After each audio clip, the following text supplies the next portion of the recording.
Hai semua, Wawa kat sini. Selamat pagi, selamat petang, selamat malam semua. Lama kan dah tak voice over video.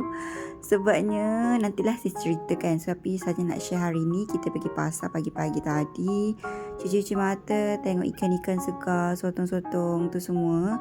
Dengan harapan balik nanti nak masak lah ikan sebab Anu nak makan ikan. Tapi itulah, akhirnya mak cuma masak ayam masak kicap je.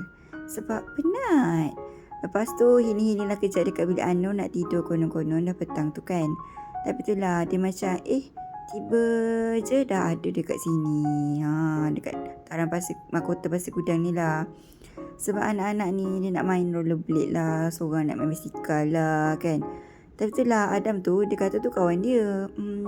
Mak balik jugalah, just pelik lah sebabnya sekolah ni jauh kot kat pasir gudang ni kan, lain-lain. Tapi apa tak apalah, asalkan itu yang membahagiakan dia.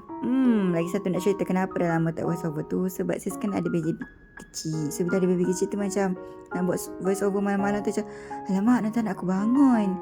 Tapi saya tak ada apa pun kan. Bila fikir balik kakak abang dia terjerit-jerit main sana sini, okey je kan. Mak-mak je yang paranoid selalunya macam gini kan.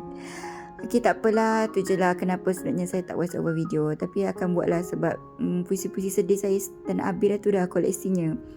So basically kena lah juga buat voice over. Okay lah korang dah balik dah ni. Tu je lah.